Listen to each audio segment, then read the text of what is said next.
Hello class. To begin our discussion for today, let us first acknowledge the presence of our Lord.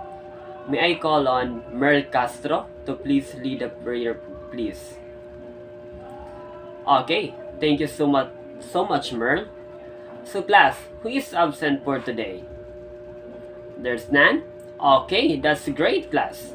Class, I want everyone to pay attention because we have a few important rules to follow for this class. So first,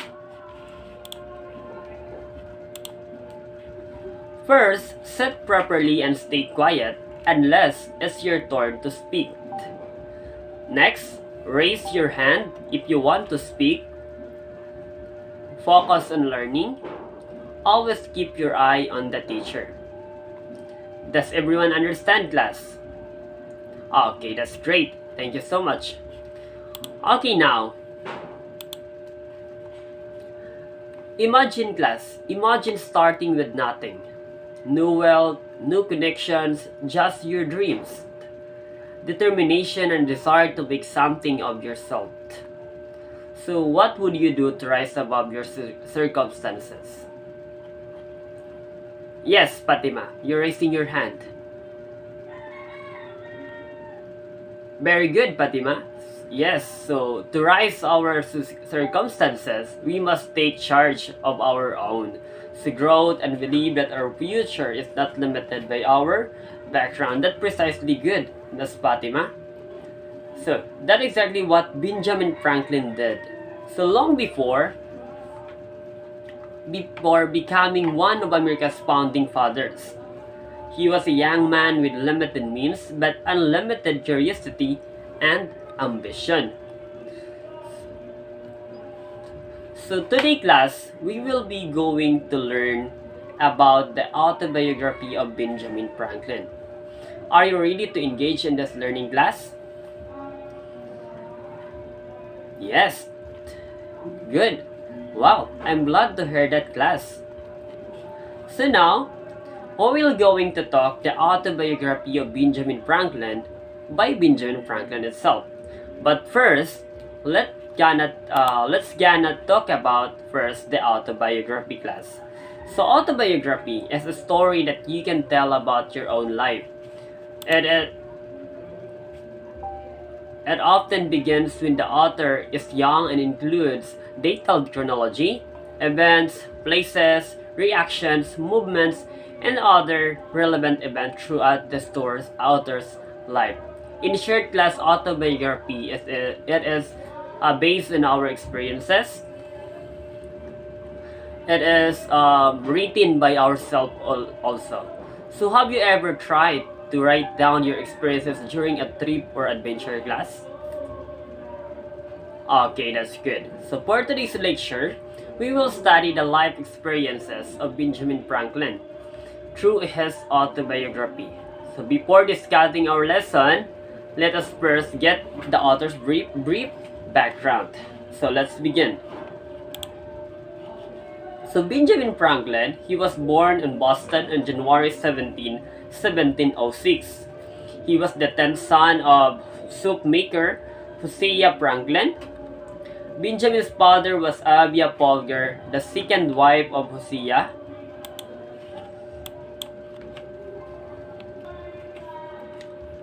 He started school at the age of 8 when he was enrolled at the South Grammar School in Boston. Benjamin Franklin is a statesman, author, publisher, scientist, inventor, and diplomat. So that is Benjamin Franklin. That's how people know him. Okay. He also worked for his father for a time, and at 12 he became an apprentice for his brother James. At the age of 16, he submitted essays under a pen name Silence Though Good. Okay? Yung piname kay Silence Though Good. So, his invention included street lighting, swim pins, bifocal glasses, and a stove. So remember that one, class. So he was one of the leading figures of early American history. Regarding as one founding father of the United States of America, He also helped draft the Declaration of Independence and the U.S. Constitution. So now, do you understand the deep background of Benjamin Franklin, students? Okay, good. So let us now learn more about Benjamin Franklin autobiography, specifically his trip to Philadelphia. So, his autobiography will surely improve your imagination, analytical skills, and also interpretative ability. So I want you class to listen attentively, to take notes because I will be asking questions later. So, class, let's begin. Who wants to read? Yes, Christelle. Okay, Benjamin set out by boat to travel the 100 miles to Philadelphia. So when he was finally safe the next day, he developed a fever. But he drank plenty of water and sweetened the fever away during the night. Then he set out on foot for Burlington, 50 miles away.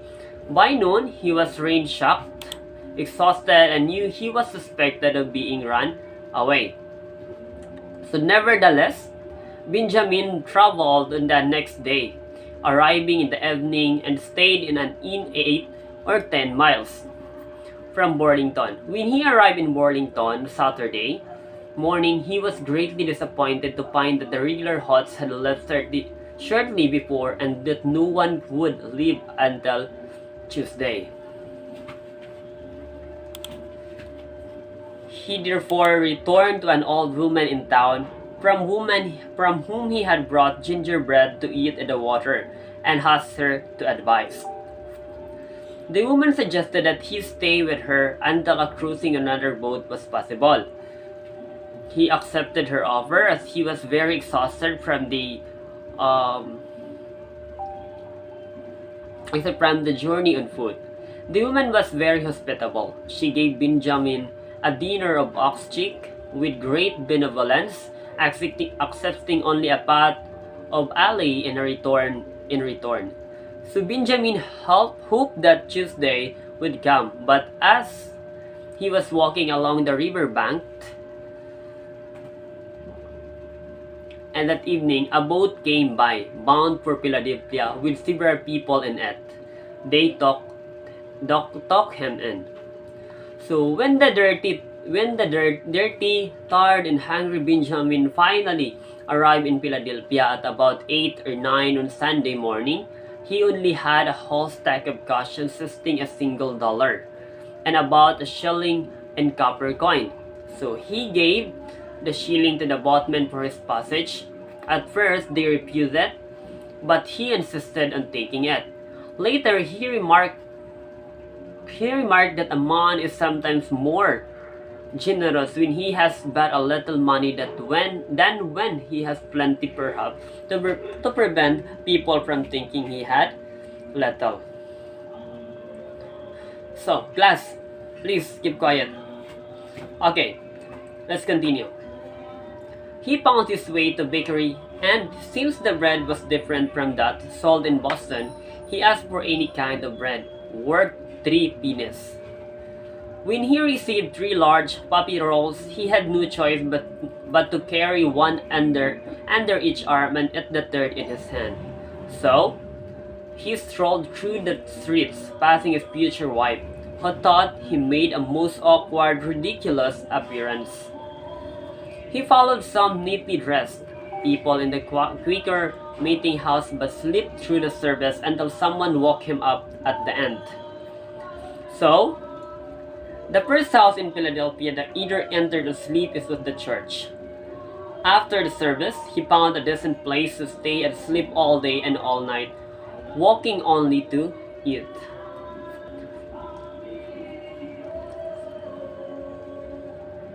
So walking only to eat.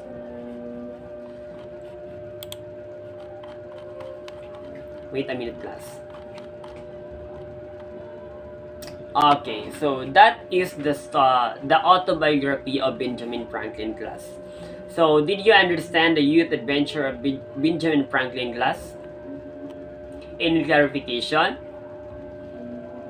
Alright, then allow me to ask you a question. So if you really learn something from Benjamin's autobiography, so what would it is? So what moral or what morals did you get? Anyone? Yes, that's a good insight. What else? Okay, I agree. But do not always make mistake, class, just so you can learn. You can also learn from the mistake of others, right? Okay, what else? Absolutely. Yes, you do not know what is waiting for you. That's right. Enjoy, do good, and spread your wings to become the best version of yourself. Okay, what else? Another one. Okay, that's good. Very good, class. So now,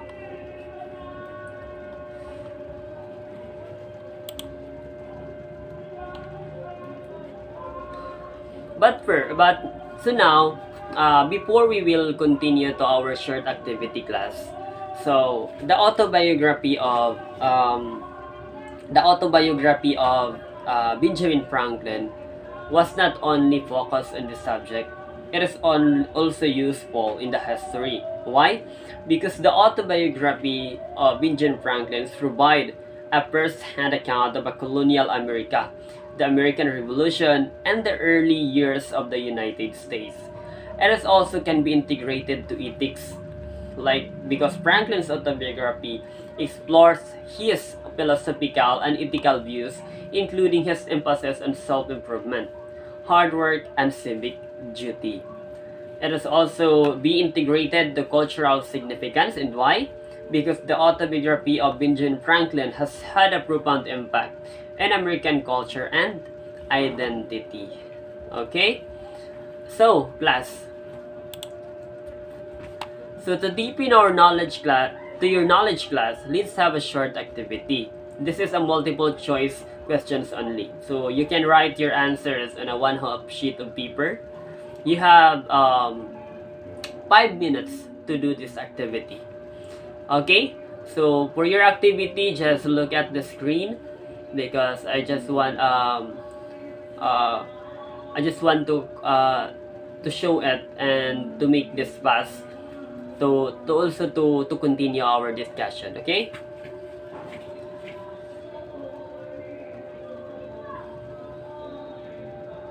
You may start now, class.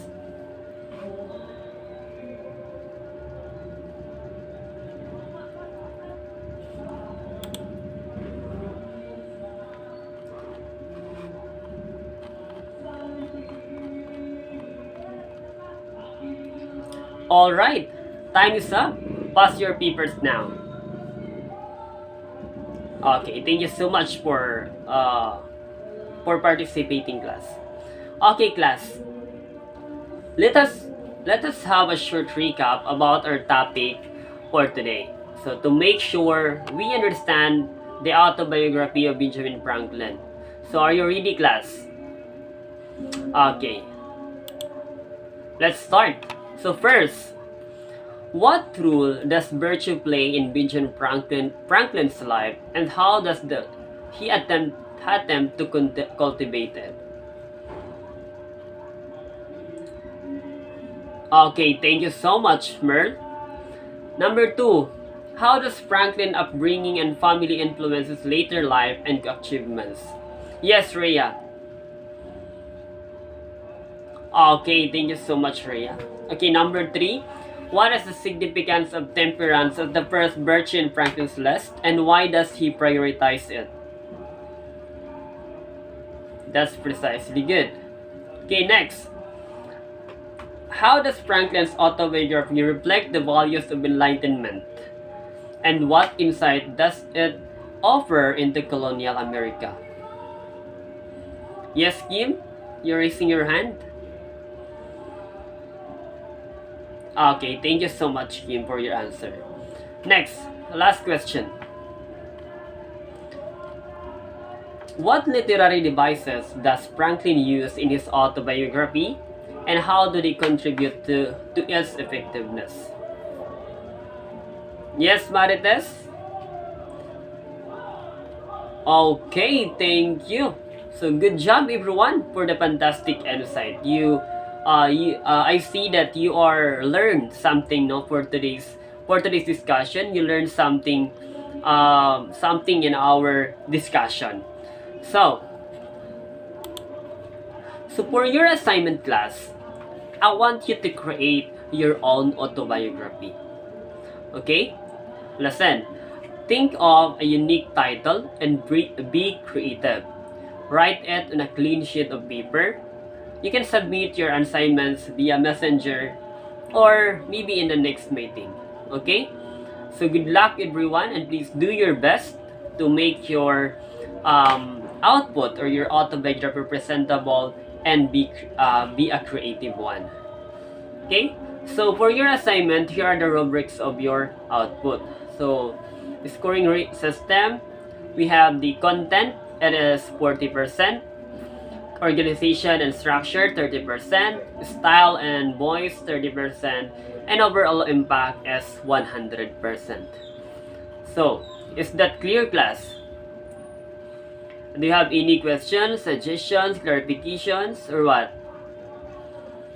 Okay, if there's none, thank you for your active participation and see you to our next meeting.